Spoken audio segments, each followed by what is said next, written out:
are some things you should know.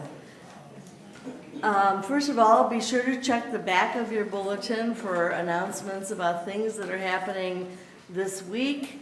And this is also a reminder to silence all electronics as we enter into sacred space. And also a reminder that this is being live streamed, so, whatever you do is going to be on camera.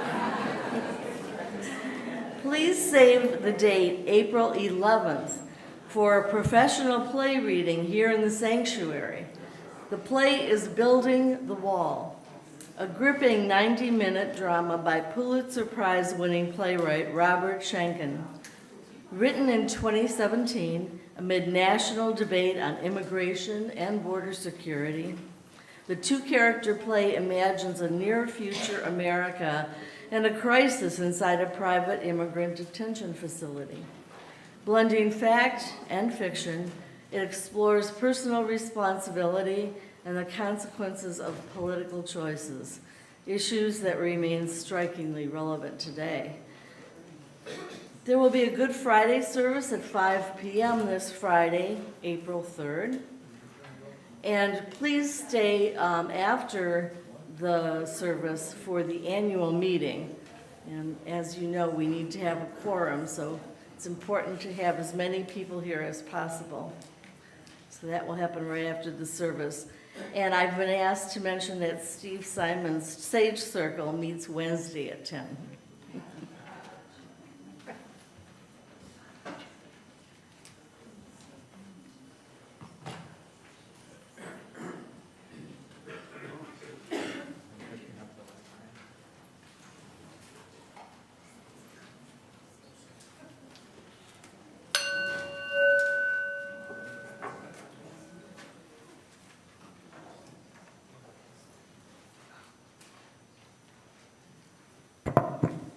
Good morning. Good morning. We light this chalice in the spirit today of Passover. The festival Passover is the festival of liberation, the feast of memory, the holy refusal to believe that oppression can get the final word. We remember those who longed for freedom, those who crossed through fear and into hope, those who crossed, the one and all who still hunger for justice today. May this flame remind us to welcome the stranger, to feed the hungry, and to challenge every Pharaoh, and to walk together towards a more generous and liberated world. Good morning and welcome to the Unitarian Universalist congregation of Venice, which we love to call UCOV. And because today we are honoring in our own UU way Passover, let me add Shabbat Shalom. That's a blessing for peace and rest, the kind that brings together the body and the soul. You are welcome here today if you are already planning your Passover menu, or if the only thing you know about Judaism is that sometimes it involves wearing small round hats. You are welcome if you believe in a liberating God, or goddess, or if you believe in the power of the human mind alone. We welcome drinkers of Coke and Pepsi, and those who only drink water. We welcome you. I'm especially glad to welcome you to this service as we reflect on Passover, which is one of the oldest and most beloved festivals in Jewish life. Passover is a feast of memory, of family, of questions, and liberation. It reminds us that freedom matters, that justice matters, and that telling the truth about suffering matters too. I've always found that Passover and UUism speak to each other in beautiful ways. Both ask us to remember where we have come from, both call to us to care for the stranger and to seek justice and to believe that a better world is possible, even when the road there is long.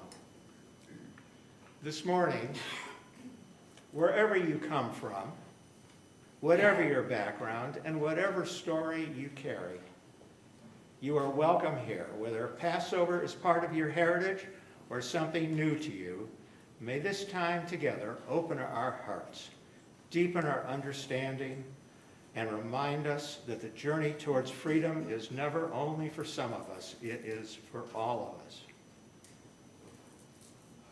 We especially want to welcome any new members here today who might be from Wisconsin.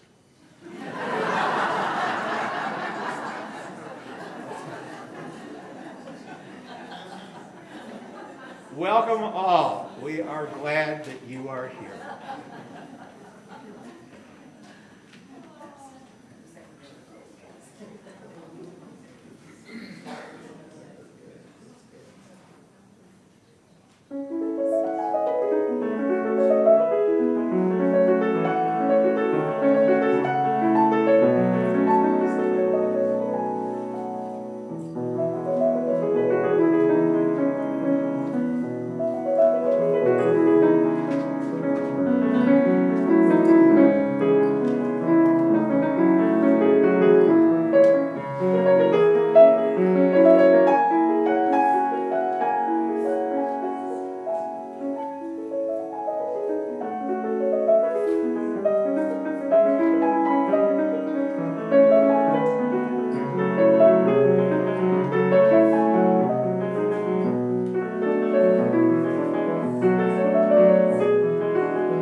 so beautiful.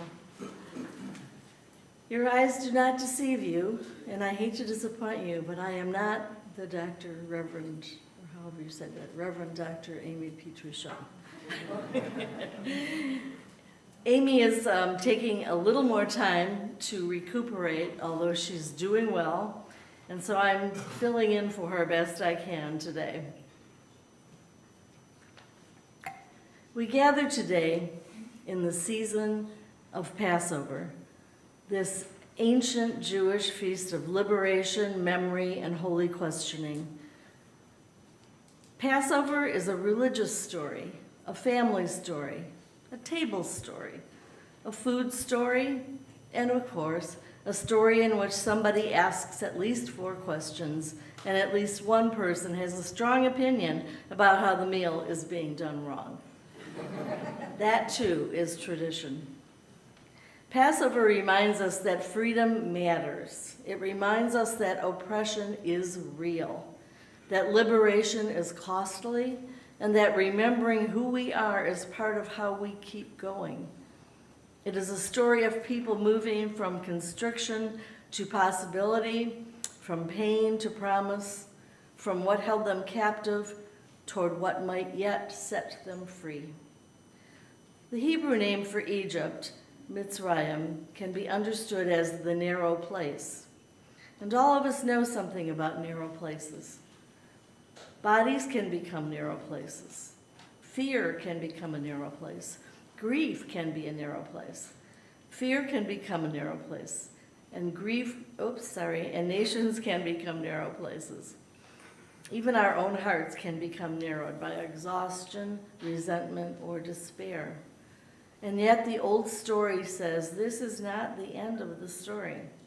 There is movement, there is courage, there is community, there is the possibility of making our way slowly and imperfectly toward freedom. So this morning, let us settle in together with tenderness and hope.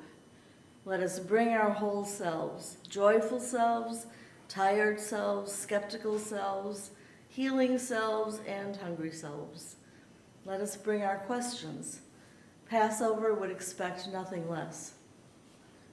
And let us worship together in the faith that even in a hurting world, even in our own narrow places, liberation is still worth seeking, love is still worth practicing, and hope is still worth carrying. Come, let us worship together. Our gathering hymn today is number 156, O Freedom.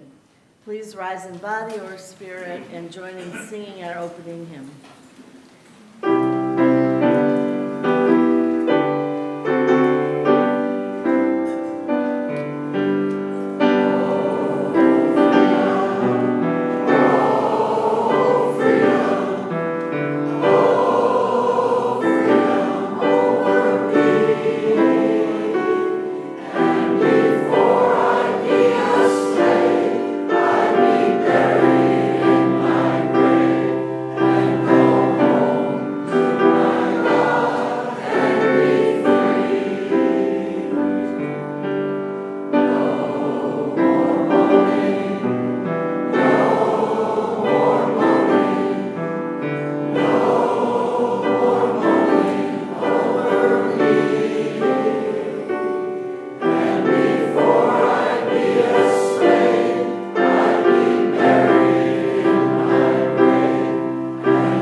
A little boy once returned home from his UU congregation And his father asked, "What did you learn today?"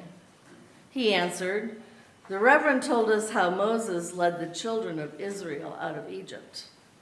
"How?" The boy said, "Moses was a big, strong man, and he kicked Pharaoh's butt. Then while he was down, he got all the people together and ran toward the sea. And when he got there, he has the Hebrew Corps of Engineers build a huge pontoon bridge. Once they got to the other side, they blew up the bridge with dynamite while the Egyptians were trying to cross." The father was shocked. "Is that what the Reverend taught you?" The boy replied, "No, but you never believe what she said happened." And now that you're all laughing, we want your money. So, this is the time for the offertory.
Thank you so much for all that you give, both in time and treasure and talent. It's now time for our celebrations and sorrows. And who's going to do the mic today? Tom and Tony? Okie doke. As a community of human hands and human hearts, we come together here as we struggle with life's sorrows and celebrate life's joys. If you have something to share, please raise a hand and Tom or Tony will bring you a microphone, but please keep your sharing under 1 minute. I'd like to start by telling you another reason you should go to the annual meeting at 11:30 in this room in your favorite chair. My previous life as Unitarian was in Fort Wayne, Indiana. I was treasurer, and sometimes being treasurer and presenting at an annual meeting is dangerous, and sometimes it's not. And this one went well, and everybody voted yes. I said thank you and sat down. Turned the program to page 2, and it said, Tony McNair is nominated for president of the congregation. Nobody told me that. Oh. Was that a pleasant surprise? Well, it turned out to be a very, very good experience, but as a warning, you should show up because you don't know what might be said when you're not here. So true. Thank you. I'm Brad Harden, and I want to say something about the wonderful workshop that we had yesterday. John Van Camp is too modest, probably.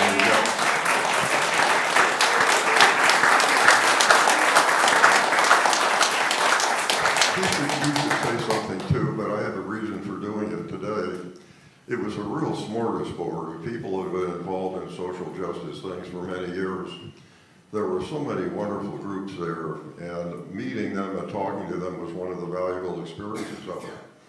But I had particularly good contacts with a few people that I'd like to tell you about, and I'm not going to do it now. But I want to pose a question to you. If you want to really get involved and help do something with all the terrible things going on, you could go out in your neighborhood, knock on doors, and talk to neighbors and try to talk to them about the disinformation that maybe they've been confused about. Or you could write letters to the editor. And those two things are vastly alike in one way and vastly different in another. I'll let you think about it. I'm going to send an email out in a couple of days and explain what it is and what's something that we can do and take very little time that would help quite a bit. So please look for the email, and I hope you have fun thinking about the difference in those two things, because they really are quite different in one way and alike in another way. Thank you. Thank you, Brad, and thank you, John, and all the people that worked on the conference. It was wonderful. I'm sorry, I just got to say, you got strong. Yes.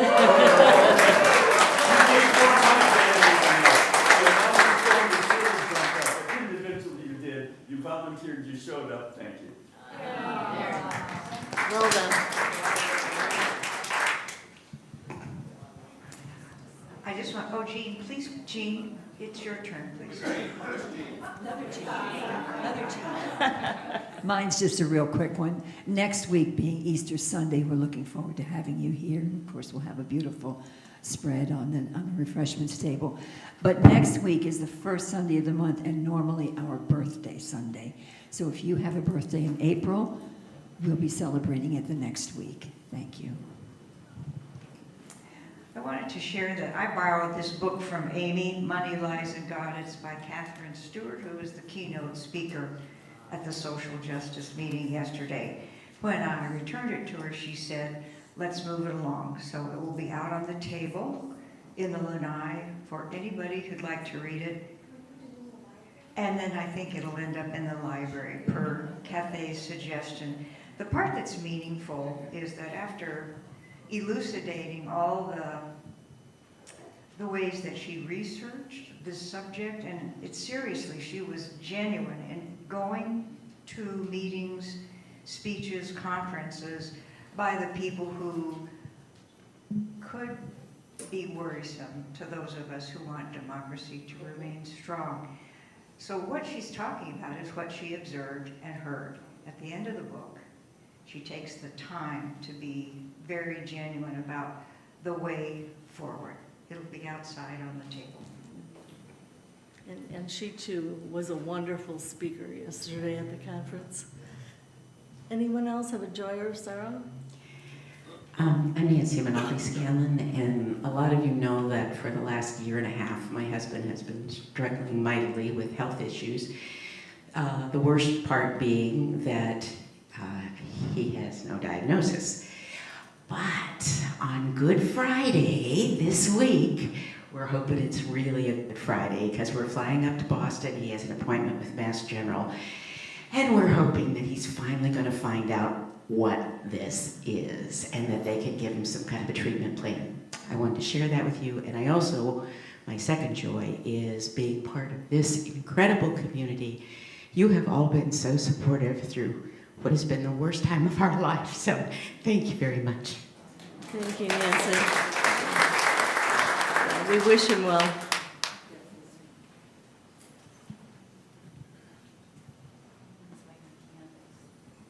Good morning. My name is Joyce, and my husband Ron and I have been a member of this community since we came in January.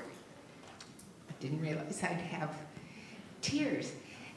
We go home to Maine on Monday, and I want to thank you. And I also want to tell you that home is defined in so many ways, and this has been home for us in this last few months. So thank you so very much.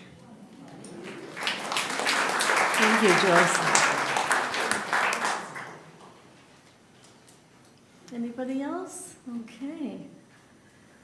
May the love of this community hold all who need love and oh, did I miss somebody? I'm sorry. Okay. Just a comment of Jerry Dempsey, my wife Barbara. We chose yesterday to go to the No Kings demonstration, and I just wanted to pass on to everybody that how refreshing it was to see in this highly conservative county. So many people out with all these homemade signs, and especially a large number of veterans, military veterans there, letting it be known they're veterans and their thoughts. Keep the faith, everybody. Thank you. Yeah, Mark Murray, just wanted to support that. We spent a couple hours on the bridge. We went almost all the way over the bridge, and it was a huge crowd of people, very energetic. A couple of incidents where people coming back across the bridge in their big trucks gave us recognition with a single finger, and our response to them was a chant. IQ, IQ, IQ. Stop. Thank you. Well said. Okay, anyone else? Okay, great. May the love of this community hold all who need love and concern. May the light of our community shine on the broken places of the world. May those who are grieving be comforted, and those who are tired find rest. May the broken places be healed. May those who are filled with joy and laughter be abundant.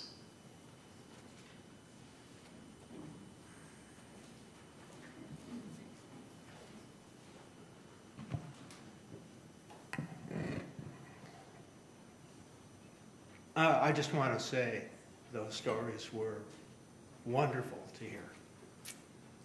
Okay. The story of Passover. A simple reading of the long ago. The Hebrew people lived in Egypt, and at first they were safe there. But over time, a new Pharaoh came to power, and he was afraid of them. He made them slaves. They were forced to work, and their lives became bitter with pain, fear, and suffering. The Hebrew people cried out for freedom. God called to Moses, a man born among the Hebrew people, and told him to go to the Pharaoh and say, "Let my people go." Pharaoh's heart was hard again and again. Moses asked for freedom, and the people again and again, Pharaoh said no. Terrible plagues came upon the land of Egypt. Still, Pharaoh would not listen, until at last grief and sorrow reached even into his own house and family. Then Pharaoh finally told the Hebrew people to leave. They left quickly, with no time for the bread to rise. That is why matzah, the flat bread of Passover, is still eaten today. It reminds us of the haste of their journey and the urgency of freedom. As the people fled, Pharaoh changed his mind and sent his army after them. The Hebrew people came to the sea with danger behind them, no clear path ahead, but the waters opened and they crossed over on dry land. When the army followed, the water closed again and the people were safe. So the Hebrew people passed from slavery into freedom. Each year at Passover, the story is told again. It is told so that no one forgets the pain of slavery, the courage of those who long for freedom, and the hope that liberation is possible. Passover reminds us to care for the stranger, to remember those who suffer, and to work for freedom and justice for all people. Meditation. Passover teaches us that liberation begins in memory. We remember the narrow places, the time of fear, the times when hope felt far away. Not because we wish to remain there, but because remembering tells the truth. It tells us that suffering is real, that bondage is real, and that freedom is precious. But Passover also reminds us that no Pharaoh rules forever, no empire is eternal, and no night lasts without end. Somewhere in every human life, there is an Egypt. Somewhere in every human heart, there is a longing to be free. And somewhere before us, even if we cannot yet see it clearly, there is a path opening. May we honor the bitter places without letting them define us. May we cherish freedom enough to seek not only for ourselves, but for all people. And may we become companions to one another on the long road from bondage to blessing. With these words in mind, please join me in a moment of silent thought, meditation, or prayer.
Thank you, Lisa.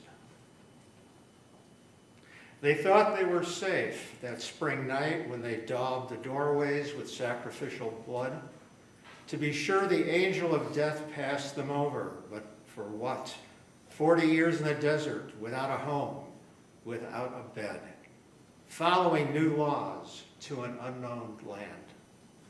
Easier to have died in Egypt or stayed there a slave, pretending there was safety in the old familiar. Now I'm going to read Passover by Lynn Unger. But the promise from those first awakened days outside the garden is that there is no safety, only the terrible blessing of the journey. You were born through a doorway marked in blood. We all are, all of us, passed over, brushed in the night by terrible things. Ask the fierce presence whose imagination you hold. God did not promise that we shall live, but that we might at last glimpse the stars, brilliant in the desert sky. Our next hymn, number 1053, How Could Anyone? Please sing it through twice, and please rise in body or spirit and join in singing number 1053.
I'm going to read Amy's sermon. These are her words, and in reading them over, I thought they were absolutely perfectly suited to our time.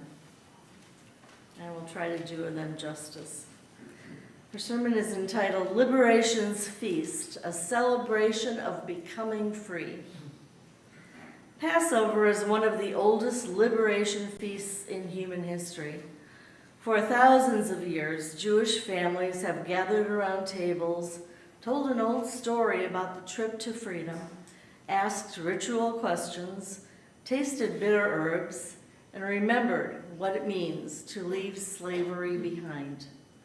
They have lifted up the matzah, the bread of affliction, and said, in effect, we know what suffering tastes like. We know what fear feels like. We know what it means to flee in haste toward an uncertain future. And because we know that story, we are called to recognize it when it is happening to others. That is part of what Passover means to us today.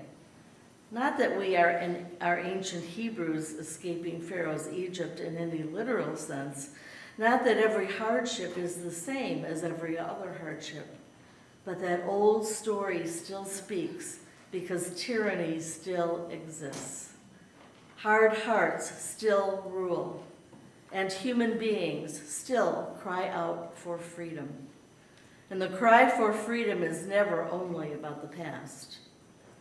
On April 2nd, Jewish people around the world will once again say, "Let all who are hungry come and eat." That is not merely good manners. That is theology. That is ethics. That is a declaration that liberation is incomplete while others are starving, still trapped, still driven from home, still living under bombardment, still grieving their children, still fearing what soldiers, militias, governments, or zealots may do next. Freedom that feeds on domination is just Pharaoh in a new costume. Now, I know that this is tender ground. It certainly is for me. To speak about Israel in any critical way is painful for many people, especially because anti-Semitism is real, rising, and vicious. Jewish fear is not imaginary. Jewish trauma is not pretend. The memory of exile, pogrom, and genocide is not something to be dismissed or waved aside with slogans. The longing for safety is holy. And precisely because that longing is holy, the people of Israel deserve better than leaders who keep turning fear into a political tool. They deserve better than the current pharaohs of hardened heart within their own government. Reuters reported Wednesday that Prime Minister Benjamin Netanyahu is struggling politically, racing to pass a budget and avoid early elections he would likely lose, while the Iran war has not significantly improved his standing in the polls. That suggests many Israelis themselves are deeply unconvinced by the leadership now speaking in their name. And here's where Passover speaks with uncomfortable power. The Exodus story is not just about liberation from an outside tyrant. It is also about what kind of people you become after you escape. Do you build a society rooted in justice? Do you remember the stranger? Do you care for the widow and the orphan? Do you refuse to become the thing that once broke you? The Hebrew Bible returns to that question again and again. Remember that you were strangers in the land of Egypt. Remember, not so you can feel special, not so you can feel chosen in the arrogant sense, not so you can turn memory into entitlement. Remember so that suffering does not harden you. Remember so that grief does not become cruelty. Remember so that your safety is not purchased with someone else's child. That is not anti-Israel. That is anti-Pharaoh. And friends, you people should understand this. We too are always in danger of telling ourselves flattering stories. We like to imagine that because we talk about justice, we automatically do justice. Because we value inclusion, we are automatically inclusive. Because we oppose oppression in theory, we will surely oppose it in practice. But Passover does not let anybody off that easily.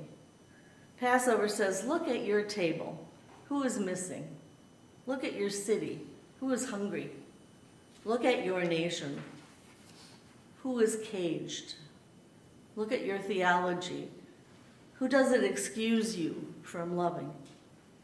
And if I may put it plainly, Passover also says, do not wait until history has declared who the villains were. By then, the children are already buried. The work of religion is not to congratulate the liberated, it is to help make liberation real. That means standing against anti-Semitism. It means standing against anti-Palestinian hatred and dehumanization. It means standing against the killing of civilians. It means resisting governments, militias, and movements that worship domination. It means refusing the lazy moral habits that say one suffering matters more than another's. The Seder plate itself teaches us this. Bitter herbs, salt water, sweetness mixed with sorrow. A meal of memory, a meal that says joy and grief sit at the same table. A meal that says liberation is holy, but nobody gets to celebrate honestly while pretending the bitterness is gone for everyone.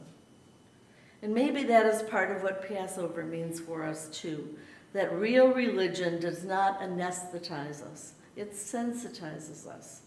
It teaches us to taste the bitterness, to notice the tears, to keep a place at the table for hope, to leave the door open, to ask the next question, why is this night different from all other nights? Because on this night we tell the truth.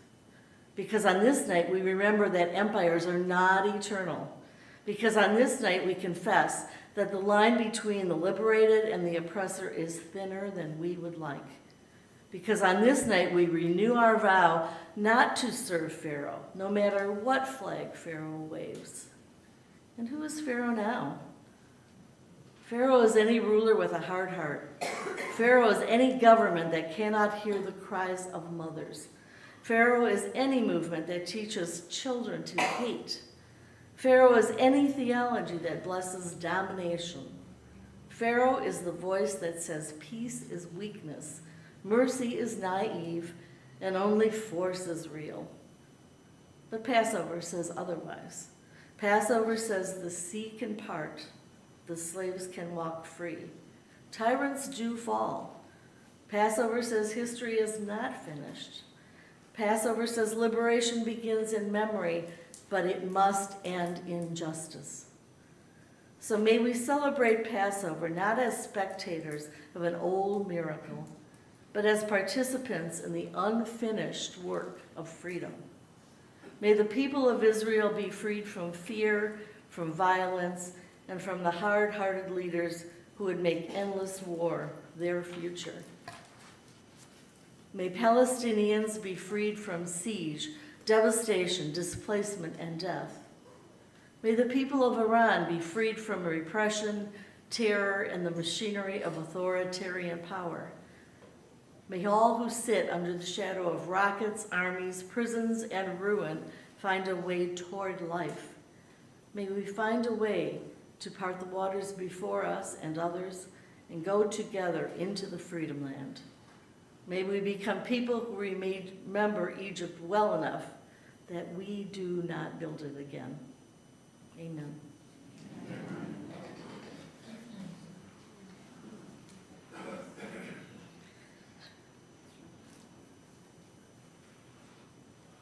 Okay, I lost my place. I think I'm extinguishing the chalice. Uh-huh. Thank you. We extinguish with this chalice, but not the light of Passover. May we carry with us the memory of liberation, the courage to challenge every Pharaoh, and the hope that all people may yet walk from bondage into freedom. Go in justice, go in compassion, and go in hope. We will now sing hymn number 30, Over My Head, verses 1, 2, and 4. If you would please rise in body or spirit.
As you leave this place, may you remember that freedom is holy work. May you have the strength to face the narrow places, the wisdom to recognize the suffering of others, and the courage to help open a wider way. Go in peace, go in love, and go with a heart toward liberation for all.